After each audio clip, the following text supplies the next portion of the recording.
G'day everyone, welcome back to another episode of the Australian Property Investment Podcast. I'm your host, Aaron Christie David, and I run a mortgage broking business called Atelier Wealth, where we help property investors start out and scale up their property portfolios. And the reason why I bring out these podcast episodes is because we have a lot of frequently asked questions from our clients, and this type of medium is great where clients can go off, listen to information at their own pace, digest it, and then come back with questions that they've got after that. So that's very much why this was born.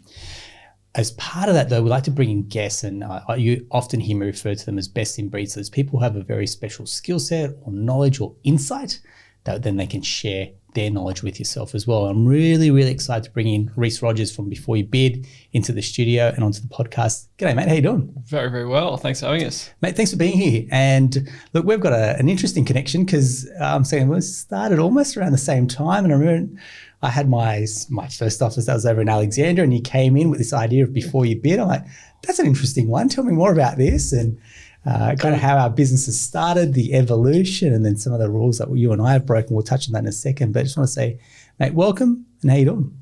Hey, well, it's funny. I look back on that and I was like, how was Aaron the broking? We met along those lines.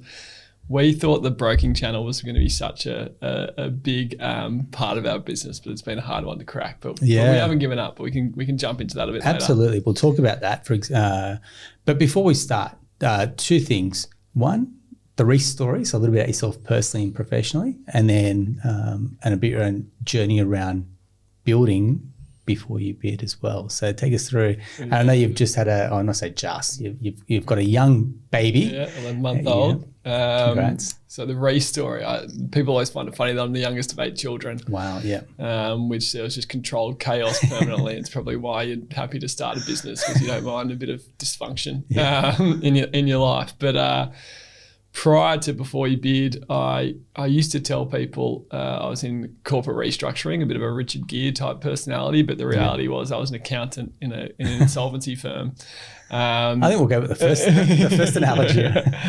But that was a really good kind of baseline training for starting a business, because you see a lot of, I guess, what not to do. Yeah. Not that you still don't make a ton of mistakes, but you're certainly very mindful of solvency and cash flow and the P&L. So did that for 8 years. Yeah. Had a real estate agent. It was a $8 million house in Rollara that from a bankrupt, and we're selling that through the business. And the real estate agent was complaining to me about having to open up the property twice for a building and pest inspection. Yeah. And I was like, oh, why don't they share it? He said, the first person doesn't make it available. So they never, because they don't get anything back from it. Yeah. So that was kind of the little light bulb moment. Then I kind of started writing out a little business plan. What else can we add to this? Strata Reports, most obvious. Yeah. We do a bit of conveyancing stuff as well. And then, went over to my brother's place and wrote up a business plan and launched it about 6 months later. Fantastic. Yeah. There you go. And you mentioned your brother there as well. So your brother's come along the journey with you as well. Reluctantly from his wife, I was saying earlier, but he was in a nice, well-paying job at UBS as a director there. You have to pry him out of there, wouldn't you? So he took 4 years to eventually go, okay, he had 3 kids and a mortgage, so it was very, very fair enough. But it took him to a point of us reaching certain milestones before his wife would be happy to let him go and entertain the little brother's business plan. Right. So, I mean, it's a very similar scenario for us, right? Bernadette left a decent gig at Cricket New South Wales, and then her brother came and joined the team as well. So when you talk about family and business, it is a recipe. When it works, it works very, very well, as long as you kind of, I think you mentioned when we had a chat before, which was, I do this, he does this, and a very clear function that I manage or you manage, and without stepping on each other's toes, which is probably where it comes unstuck a little bit. Definitely. Well, I've got 7 siblings, and there's 1, maybe 2 I could start a business with. It's definitely there's people say don't do business with family and friends. But with Jordan, we shared a bedroom for 14 years, so we can share a business. I like it. Fantastic. And So you mentioned about how this kind of light bulb moment has gone off before you bid. So take me through, for the uninitiated, how does it work and what are the mechanics behind before you bid? Yeah, so originally it's changed quite a lot over the 7 years, as you can imagine. Originally we had the idea of a kind of very consumer-focused product where to go to that idea, you'd get a building and pest inspection report. Let's say me and you, Aaron, were looking at the same property. Yep. I'd pay $499 for it. Then the agent would give you a link as the next buyer who's come through and said, hey, look, if you want this building and pest inspection report, it's available for $299. Yep. As soon as you pay that $299, I'd get $200 back on my credit card. Someone else comes along, they pay $199, we get another $100 back. Another person comes along, pays $149, we get another $50 back. So it's a way of sharing the cost of those reports between a number of buyers, so you're not spending $500-$600 every time. Yep. But you're still getting the due diligence you need when looking at a property. A lot of our business now, and it's getting to about a 50-50, is real estate agents getting these reports up front and making it available for buyers at a discounted rate or for free. Okay. So that people can more easily look at the properties they're selling and put an offer in, unconditional of a building and pest inspection. Yeah. So, there's a lot of benefits to that. We don't really mind either way, whether it comes from the consumer channel or the vendor agent channel. But it's all about building transparency around the sale and reducing the cost of these reports. Oh, well done. And so when I talk to clients, I'm like, have you done your due diligence? And I'm like, what do you mean? Who organises the Strata reports? Who organises the building pest? And I've got to go off and do that again. I mean, in a hot market, there wasn't sometimes the time. Like there wasn't the 2 or 3 days, then get a building and pest report done and get that all looked at. So I'm assuming you've probably seen some data that says people that just bought without doing any. Yeah, what are they? I should know this. The conveyancing term, I think it's a 33W or something where you can 66W. Sorry. Yep. Nick just got to double that. 2 of those and you got there. Yeah. But it was interesting, the data we saw in downloads per listing. So it peaked in that kind of end of 2021, where the average listing had 2.8 downloads per report, if that makes sense. Yep. So every time a report was done, there'd be another 2.8 downloads on that report. Okay. That dropped to the lowest we've had in 7 years on the July last year, where it's down at 1.4. Right. So half as many people downloading reports, and that was reflective, obviously, the interest rate rising, and also just half as many people going through open homes. Yeah. Okay. So we've also got a product called BYB Assist, which is a text messaging solution which goes to every single person who goes through an open home. Yeah. Got nearly 500 offices across the country have got that enabled. So we can kind of see how many people are going through opens, and that literally dropped in half as well. So it kind of followed the download rates of the building and pest and Strata reports. There you go. Which was interesting to see, but the start of this year it's picked back up. So we're seeing kind of the download rates returning back to average. I don't expect to see them back up at what we were seeing. I mean, that's an intensity that's a wave that comes through every, 10 blue years or moon. something. But it seems to be returning to normal. I think it's early days, but certainly January's been a good one for us. It feels like that. Even, I guess, market sentiment is we've gone through the hardest, which was 8 consecutive rate rises, and now it's like, it's a reality. It's steady in. I think people are going, well, hang on, I can choose to sit on the sidelines or be an active buyer and then getting boots on the ground. We're seeing that consistently from open homes for buyers, but also you see that from the rental side as well, which, I mean, when you're seeing lines that are 20, 30 deep, you're going, we could rent or we could potentially buy. And I think people are on the fence. Making that choice. Yeah. Perfect. So take me through and again, I'll just touch on another question that clients have, which is, but the agent's providing this building and pest report, is it truly independent or is it in the vendor's favour? And it's, well, actually, it is an independent third party that's going through this. So I'm sure that's probably one of the questions that comes up. There's kind of 2 interesting questions around the reports that I always get. Yeah. One is, do I actually need one? Yeah, okay. Which for building and pests, I say 9 times out of 10, you might not, but you don't want to be that one. Yeah, okay. So it's like getting, NRMA towing. Like I've never been picked up. Had to get my car towed because it's broken down. But that one time I do, I'll be like, geez, I wish I'd paid that $100 down RMA. Yeah. Similarly with the building and pest inspection report, when they find something, they find something, and and that can be 40, 50, 100 grand problem, which you'll be kicking yourself you didn't know about. So I always recommend it, unless it's a new build. It's a different type of thing. You get a handover inspection, and generally the agent might have one of them to provide. But even on the new builds, I mean, I've seen a rise in like pre-inspection. There's like there's independent parties that will now go and make sure that it's all done to a certain spec. The handover and the right? spec, and because again, the untrained eye doesn't know what to look for sometimes. No, and I mean, that's a different conversation, but.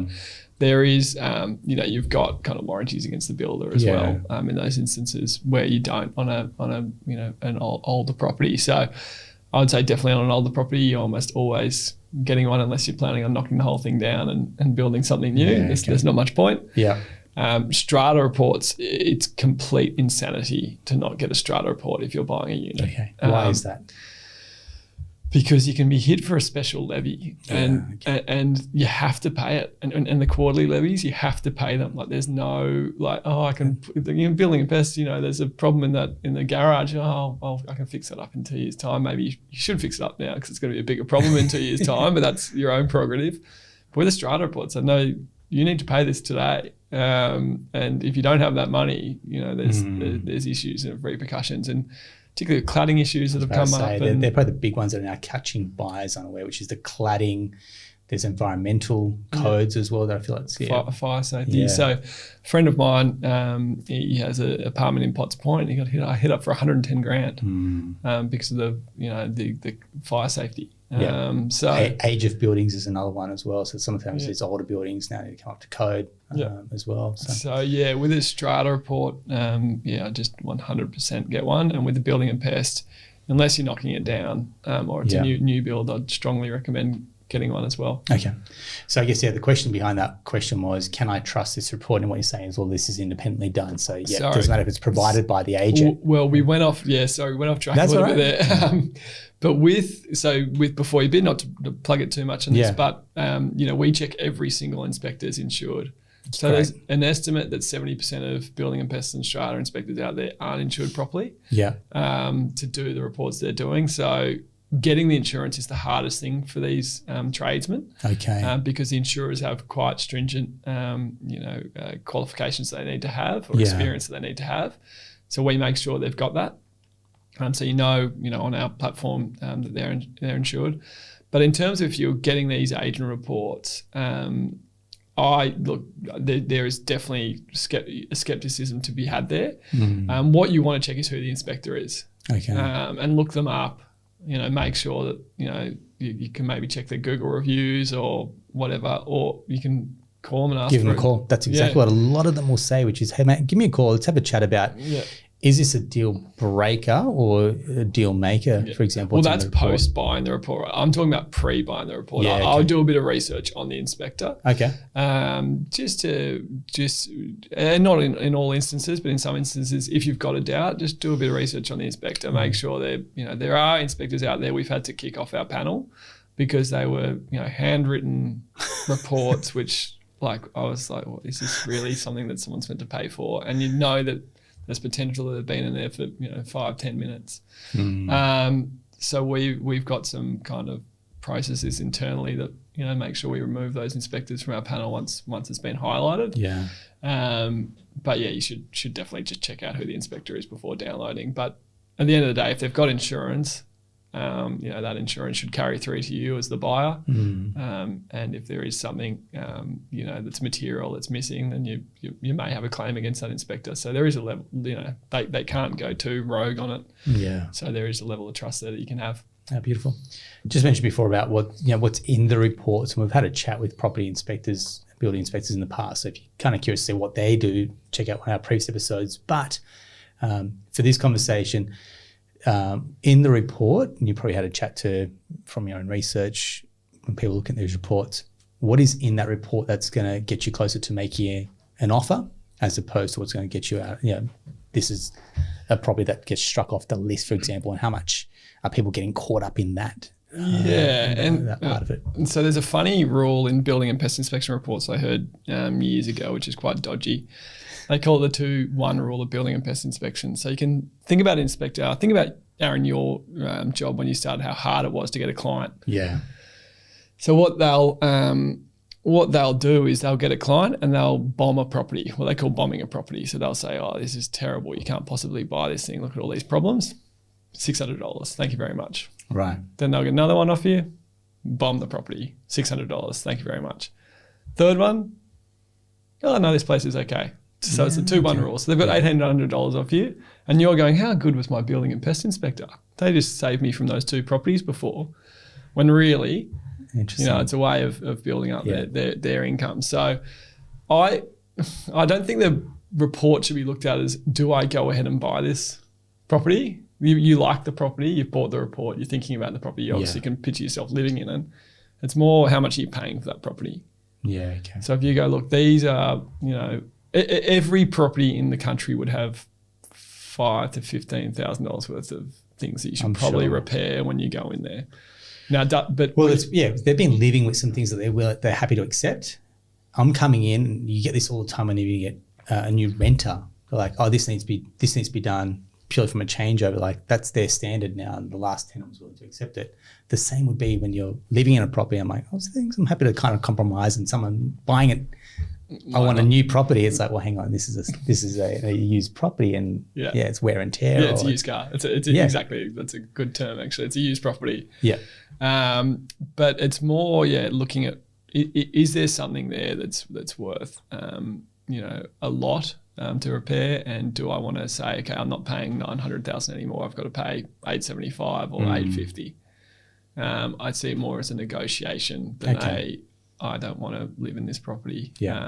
Because there's a reason you've looked at the property, and there's a reason you've got that report, and you must have some sort of interest in it. Yeah. And I guess we've got a few different parties that are coming into it, right? So you got obviously someone like a broker or a bank, which is helping with your loan, and they're trying to get to approval as quickly as possible. Then you've got building and pest, maybe through an inspector, and then you've got your conveyancer. So who is guiding the client through this part of it, the due diligence side? Because it's like, the broker's a little bit hands off because it's like all about the finance.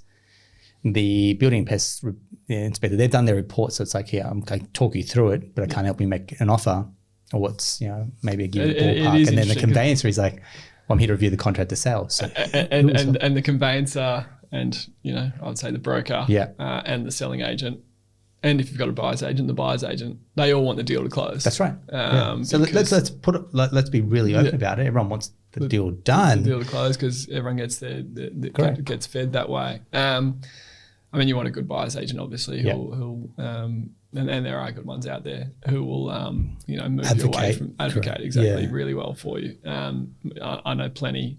Some of them get a bad rap, but there's some really good absolutely good ones some out phenomenal ones. I was talking to you before. Like, we use a buyer's agent. People are like, well, all the agents in the area. But I'm like, yeah, but I'm still paying for someone's expertise as well. And time. Correct. I think we saw an estimate that it's 148 hours, mate. I'm kind of making this up. It's somewhere between 120 and 180 anyway. Yeah. But that amount of hours the average person spends finding the property they end up buying. So if you're in a moderately high paying job and you do your hourly rate, spot on. That's worth it to get that buyer's agent. For sure. But in terms of advocating for the buyer, the building and pest inspector doesn't really have a horse in the race. They've been paid. Yeah. So not a bad person to call, but they're not going to tell you whether you should, they're just going to say this is a ballpark, or this might cost you, this is how much it might cost to fix these issues. So in terms of making the decision, it's still a person, unfortunately. Buyer beware still. Buyer beware, but just have more information when you're making that decision. Yeah, well said. I guess it almost circles back to do it yourself, a DIY model versus a team effort, and trying to get a better outcome as a team than flying solo and trying to do it yourself. Yeah, potentially. Yeah, and some people can do it themselves, right? Yeah. They've got that personality, but a lot of people. Like I haven't bought a property yet, which people find funny given the business I run. But when that day does come, I'm pretty sure I'll use a buyer's agent to do it. Yeah, perfect. So when it comes to before you bid and how you work from a distribution perspective and how a customer gets involved. Take us through some of the mechanics. There's a couple of different ways. So as I said, a bit over 50% of our business is agents, having these reports up front, making it available. So you'll go to an open home, you'll see a little QR code. It'll have the inspector's details. It'll have our little logo in the top corner. You just scan it and it takes you through the download funnel. Yeah. Then the other way is coming to our website direct. So, and that's that consumer model, that consumer cashback model I mentioned. So we internally, it's a bit of internal lingo, but we say that our vendor models and then our consumer model, which is like the more people that buy it, the more cash you get back. So that can be found just by going to beforeyouBid.com.au. We're on nearly every listing on the domain app and website as well. So you'll see a little building and pest or a little Strata Report button there. Yeah. That will also tell you if there's reports already done through us, so you can see if there's a discounted report available. Nice. It's been really interesting actually with that partnership with Domain, seeing some people, particularly Strata Reports, they're downloading the reports before they see the property. Okay. Because they're like, well, I just need to know what the quarterly levies, special levies, etc., what's going on in the building before I get there, because there is half a chance that that strikes it off for me because I won't be able to afford it. Yeah. Yeah, well said. It's almost better you figure that out before you get there and then fall in love with the property. And now you've got to backpedal a little bit because now you've got to talk yourself out of the deal as opposed to I'm not even going to turn up to the property. And I mean, generally they turn up still, but at least they've got a bit more information. I think it's great. To that point though, we'll tell our clients, go out there and look at as many properties as you can. Yeah. Physically get on boots on the ground, go out there and pound the pavement. You need to get a trained eye for, the photos versus actually what's in reality, can you see yourself living there, the lifestyle, also the aspect, for example, you get a feel for design and a little bit of inspiration. So I think for us... Or you get really tired. I don't watch Lux listings, which a few people in my office do, but someone in my office was saying that, I'm not going to explain the episode perfectly, but that Gavin Rubinstein was saying to one of his team, do you know whether they've looked at a lot of properties or not? And the guy's like, why does that matter? Yeah. He's like, well, if they've looked at a lot of properties, they're probably really tired and ready to buy. Yeah, so buyer fatigue. Yeah, but if it's the first one they've come through, then they're still got a lot of energy. They're probably not going to be ready for another month or two. Which I found pretty funny. Yeah, mate, totally. And I think they find the first one, they find the great one too early, and like, there's got to be a better one out there. And it's like, hang on, mate, this is ticking all the boxes. And I think for you and I, when we're this type of purchase, you're like, it's such a conundrum for a lot of people. It's like, but that's ticking the boxes. Why aren't we making the offer? And it's like, because sometimes it's too good to be true. It's happened too quickly. Which is going to happen. Like there's dating, a percentage of things it's going to happen in that first person you meet. You're dating, that first swipe on Tinder. Yeah, there you go. That was your wife, but you just wanted to keep swiping. You just wanted to see, you're like, no, you made a mistake there. And you can't go back. Correct, perfect. And I mean, we've got clients that are kind of all over Australia and listeners as well. So does it vary state to state, and what do we need to be wary about? Yeah, so Strata Reports is pretty much an East Coast term. Okay. Strata Reports are funnily enough, so in nearly every other state, there's compulsory disclosure requirements around units about, you've got to let buyers know certain things to do with the property. New South Wales is the only one that's fully buyer beware, but the Strata Reports in New South Wales are way more detailed than you get anywhere else in any other state, because it is buyer beware. Yep. So I find that always really interesting. Strata Reports are now starting to grow quite strongly in Queensland and Victoria, even though they've got these disclosure requirements from the seller. Yeah. Because people, I think, have moved from New South Wales and got these reports, or got, from the agent going, what? There's still so much missing. So that's kind of one interesting tidbit. Yeah. In the ACT, it's compulsory to provide a Strata Report Light and a building and pest inspection with every sale. Okay. So you'll get one. Funnily enough, New South Wales nearly went down that path as well about 6 years ago. And we did a little bit of research into the ACT market, and the top buyers agents and top conveyancers were still recommending to their client, get your own if this certain inspector's done Wow. done the building and pest. So there are certain building and pest inspectors which the people who live there know and go, look, I wouldn't trust that report at all. So that kind of means, and you have to pay, when you buy the property in the ACT, you have to pay for the report itself when you're the buyer. So that can be $900 to $1,400. Then you've paid for your own because you don't trust it, which is another $600-700. So you've just spent $2,100 on it. So it's one of those things where the regulation, probably whoever wrote it in the ACT probably thought, of course, it's a great idea, but it's actually the worst, I reckon, regulation in the country. It's buyer beware is better than that, I think. Okay. New South Wales has got some good laws around compulsory disclosure from agents if a report has been done.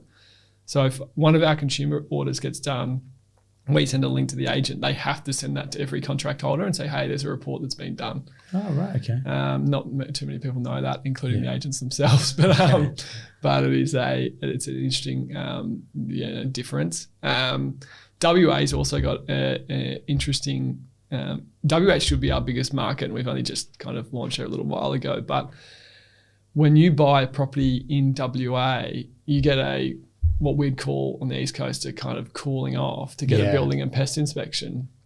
But that building and pest inspection in the WA market, it has to find major or structural defects. Yeah. Which then the seller can fix, and you still have to buy it. Yeah, okay. So there's no price chipping, there's no pulling out. It is, cool, I fixed it. And you've got to kind of go, okay, well, I guess they fixed it to the standard that I would expect.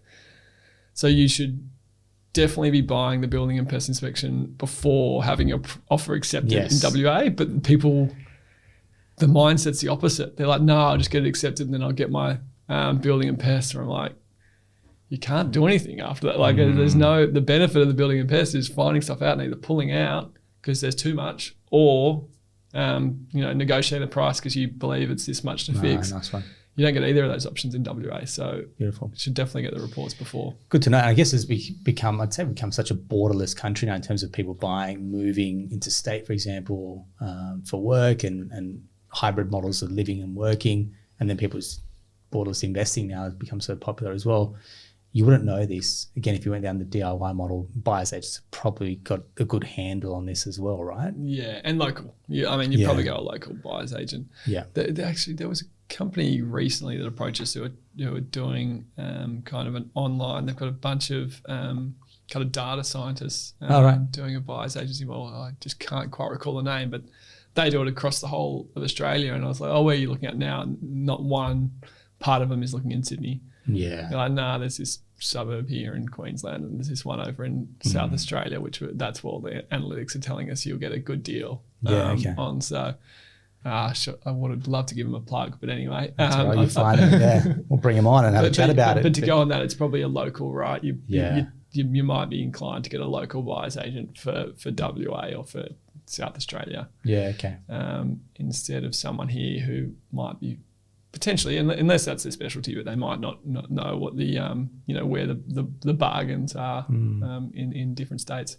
And you mentioned at the very start, because you get a fairly good litmus test on the market and a read on what's going on. So, people coming through inspections and people downloading reports. We said that the start of the year has been fairly active. Been good, yeah. So our text messaging service, that one I mentioned, we're kind of seeing 20% more people going through open homes than they were in November, December. Okay. Which sometimes there's a January kick, but it's played on a bit longer than that January kick would have. Yeah.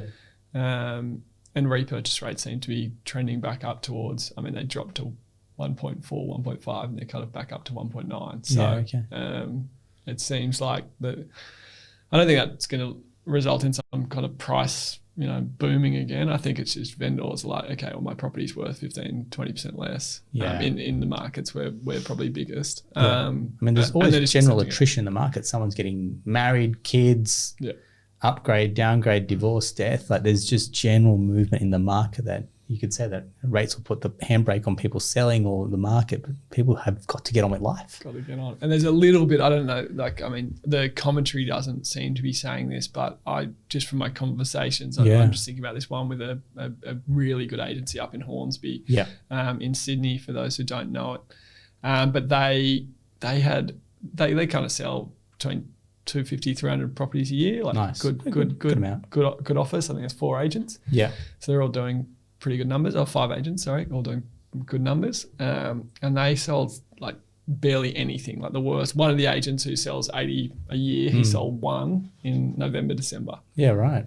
Which is very, very bad. Yeah. And they had 24 listings last month, in January, sorry, and they said 18 of them were investors whose finance was just about to come up for coming off fixed, going to variable, and they're just like, we just can't do this. Units up in Hornsby, okay. And they're underwater, 150 grand, and they're just like, yep, that's fine. Let's just cut that loss. Interesting. So there'll be a little bit of that. I maybe not the distress like banks reclaiming type sales, but more people going. Investors just going, look, I'm just going to cash out, and they probably bought it at a good time if they bought those units. Hopefully they didn't buy at the peak, but they're just going to cash out. Have, unfortunately, but hopefully they don't lose too much.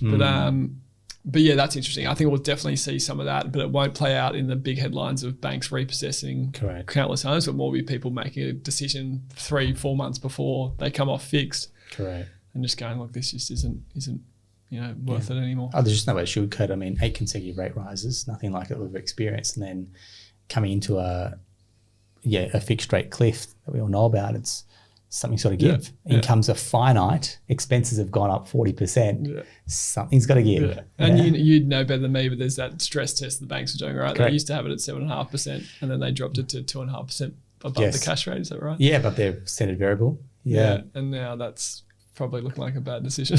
Oh, absolutely. I mean, in hindsight, you're like, it was great. It freed up, people's borrowing capacities, and now it's like, well, hang on, what you borrowed, you can't even get that now. Yeah. It's a very tough conversation to have with a lot of people, especially as they're feeling the pinch from other parts of their lifestyle, which is rising petrol, rising energy, rising groceries, for example. It's like, man, households need a bit of a break here as well. And I was reading a stat as people went back to school that in Queensland, up to 17% of households that had their kids in private schools were taking them out and moving them into public schools. I'm like, that's a very bold move. There's no ego in that. I'm taking my child out of a private school, moving them to public because we just can't afford it.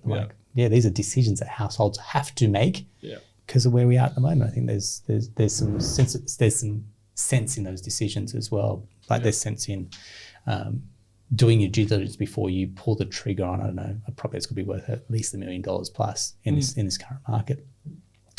Bruce, I want to say thank you very much for sharing your insights and your knowledge, man. I think seeing your own journey is a testament to what you're building and what you have built, mate. So congratulations on that side, and congrats on building your family as well. I know I don't know which is easier sometimes, business or family. Marry well, and it's definitely easier with a family. Well said. Right, you've earned some brownie points with that answer. I'll steal that. And but what the big message for me is when you're doing your due diligence, knowing who to trust and what to read and what to digest and take out of that as well. So what we will do is we'll include a link to before you bid. So I think this is going to become a really handy tool for a lot of our potential buyers as they go through that, trying to make sure that if they're going to do their due diligence, that they're not getting kind of pinged every time for a report. Hopefully they can share the costs as well, mate. But I want to say thank you very much. And mate, appreciate onwards it. And upwards. Great to chat. Yeah, thanks. Cheers, mate. That's a wrap for another episode of the Australian Property Investment Podcast. If you found it helpful, one, we'd love a review, but more importantly, we'd love to hear from you if you've got any questions that you'd like answered as well. I'm your host, Aaron. Until next time, take care.